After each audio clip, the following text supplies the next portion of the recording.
आइए आप समझते हैं कौन सा द्रव्यमान संख्या और पढ़ेंगे परमाणु क्रमांक पढ़ेंगे। ठीक है, द्रव्यमान संख्या हो गया परमाणु क्रमांक। ठीक है, इसके बारे में समझ देखिए हम लोग पढ़ चुके हैं कि के बारे में एटम के बारे में। ठीक है, पढ़ने के पढ़ा चुके हैं एटम के बारे में, इसका मॉडल कितने होते हैं, कि एटम खोज किसने किए हैं, एटम में क्या कह रहा था उस पढ़ चुके हैं।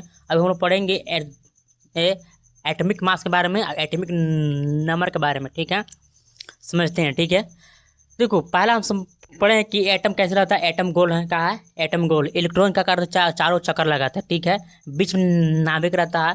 ठीक है, उसको बोल नाभिक का इंग्लिश में क्या बोलते हैं, न्यूक्लियस। ठीक है, बीच में नाभिक जो रहता है, बीच में नाभिक दो रहता है, एक प्रोटॉन और न्यूट्रॉन। बीच में क्या रहता है नाभिक में, प्रोटॉन और न्यूट्रॉन रहता है। ठीक है, यहाँ तक पढ़ चुका है। इलेक्ट्रॉन जो चक्कर लगाते हैं एटम के चक्कर लगाते हैं, यहाँ तक हम लोग पढ़ चुके हैं। ठीक है, अब तक समझते हैं क्या द्रव्यमान संख्या। कहा द्रव्यमान मतलब मास या नंबर। देखो हर एटम के पास एक मास होता है। कहा मास मतलब द्रव्यमान होता है। क्या होता है, द्रव्यमान होता है। ठीक ना, देखो एटॉमिक मास को हम कहाँ से दर्शाते हैं, ए से दर्शाते हैं। कहा ए से दर्शाते हैं। ठीक है, देखो द्रव्यमान संख्या किसको बोलेंगे, देखिए अगर एटम में प्रोटॉन और प्लस न्यूट्रॉन ये दोनों जोड़ करके जो मतलब योग निकलेगा वो क्या बोलेंगे, एटॉमिक मास निकलता है। क्या निकलता है, प्रोटॉन प्लस न्यूट्रॉन। मान लेते हैं कि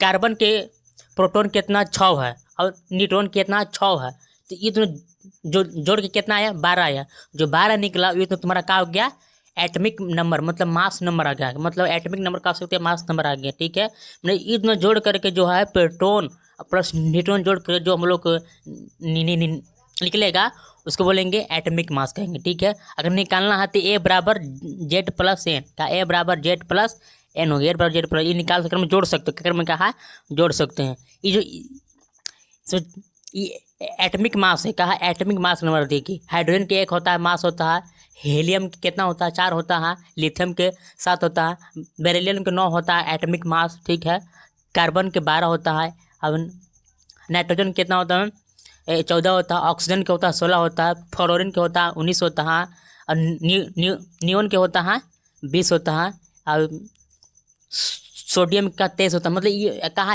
एटॉमिक मास है। क्या है, एटॉमिक मास है। ठीक है, एल्युमिनियम कितना हो गया 27 हो गया, मैग्नीशियम का हो गया 24 हो गया, सिलिकॉन का हो गया 28 हो गया, फ्लोरीन के कितना, फ्लोरीन फास्फोरस क्या होता है उसको 30 होता है, फास्फोरस का तुम्हारा हो गया 31 हो गया, और सल्फर के कितना 32 हो गया, और क्लोरीन के हो गया तुम्हारा कितना 35.5 हो गया। मतलब 3 5 पॉइंट मतलब 5 होता है। ठीक है, आर्गन के हो गया 40 हो गया, और पोटेशियम के हो गया ये तुम्हारा 39 हो गया। ये था एटॉमिक मास है। कितना है, एटॉमिक मास है। क्या होता है, जैसे हम यहाँ लिखे ना है कि सोडियम कितना है, प्रोटॉन 11 है, और न्यूट्रॉन कितना है 12, ये दोनों जोड़ के कितना हुआ 23 हो गया। तो लेकिन यहाँ लिखा रहता है सोडियम कितना मास होता है 23 होता है, तो इसी निकलता है कहा एटॉमिक मास निकलता है। ठीक है, अब आता है परमाणु क्रमांक तो एटॉमिक नंबर मतलब एटम नंबर। कहा एटॉमिक नंबर किसको कहते हैं। ठीक है,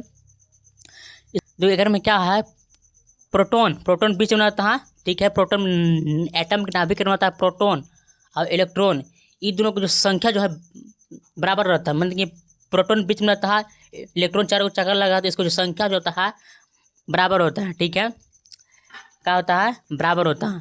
देखिए एटॉमिक नंबर कैसे निकालते हैं, देखो अगर नाभिक में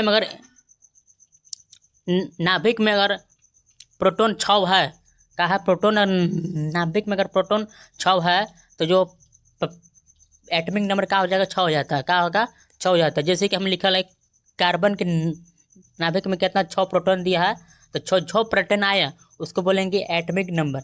मतलब सिंपल किसको लेते हैं, ऑक्सीजन को लेते हैं। तो ऑक्सीजन कितना नंबर पर आ रहा है 1 2 3 4 5 6 7 8, जो ऑक्सीजन जो 8 नंबर पर आ रहा है ये तुम्हारा क्या हो गया एटॉमिक नंबर। क्या हो गया एटॉमिक नंबर। जैसे एल्युमिनियम लेते हैं तो एल्युमिनियम कितना नंबर पर आ रहा है, देखो तो 1 2 3 4 5 6 7 8 9 10 11 12 13 नंबर पर आ गया। तो इसका जो प्रोटॉन जो कितना नंबर पर आ रहा है ये क्या हो गया एटॉमिक नंबर। मतलब एटॉमिक नंबर मतलब एक लाइन से दिया जाता है। क्या है एक लाइन से, जैसे कि हम लिखे कार्बन कार्बन कितना नंबर पर आ रहा है 1 2 3 4 5 6, तो 6 नंबर जो आ रहा है क्या हो गया एटमिक नंबर, क्या होता है एटमिक नंबर होता है, ठीक है। अभी कोई ले सकते हो जैसे मैग्नीशियम को बोलेगा एटमिक नंबर कितना कितना नंबर आ रहा है 1 2 3 4 5 6 7 8 9 10 11 12, तो 12 नंबर का है यार एटमिक, मतलब जो 12 नंबर आ रहा है मैग्नीशियम वो क्या हो गया एटमिक नंबर, इसको याद करना पड़ता है। ये समझा कितना नंबर पर कहा था, इसको शुरू में याद करते हो helium, hydrogen, helium, lithium, beryllium, boron, carbon, nitrogen, oxygen, oxygen, ठीक है, फ्लोरीन, नियोन हो गया, sodium, magnesium, aluminium, silicon, phosphorus हो गया, सल्फर हो गया, क्लोरीन, आर्गन और पोटेशियम, क्या हो गया पोटेशियम। इसमें क्या है इसकी एक लाइन याद करना पड़ता है, इसको याद करना पड़ता है, यहाँ लिखल है, ठीक है। और इसको याद करने के लिए क्या करना पड़ता है एन बराबर ए, या माइनस होता है, थोड़ा सा मिस्टेक हो गया, ठीक है, ये माइनस होगा ए माइनस जेड होता है, कहा ए माइनस जेड, मतलब इसको घटा के निकालना पड़ता है, इसको जोड़ करके निकालना पड़ता है।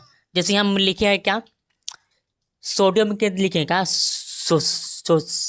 सोडियम के लिखे हैं, देखिए जब भी एटमिक मास जब भी रहेगा स्थिति में तत्व में तो ऑपरेट रहता है, एटमिक मास का रहेगा ऑपरेट रहेगा, और एटमिक नंबर जो हमेशा नीचे रहता है, क्या रहता है नीचे रहेगा। देखो होता सोडियम के एटमिक मास पता है 23 है, देखो होता क्या है 23 है, 23 सोडियम के ना 23 से दिया है, 23 जब भी अगर मास रहता है किसी भी तत्व को जो है उसका मास ऊपर रहेगा, क्या रहेगा मास ऊपर रहेगा, और जो उसके एटमिक नंबर हमेशा क्या रहेगा नीचे रहता है, क्या रहता है जैसे एन ए हो गया ये देखते कितना नंबर आ रहा सोडियम देखो होता 1 2 3 4 5 6 7 8 9 10 11, तो 11 रहेगा तो एक एटमिक नंबर पर आ रहा है, हाँ समझ में आया, मास ऊपर नंबर नीचे रहता है, ठीक है।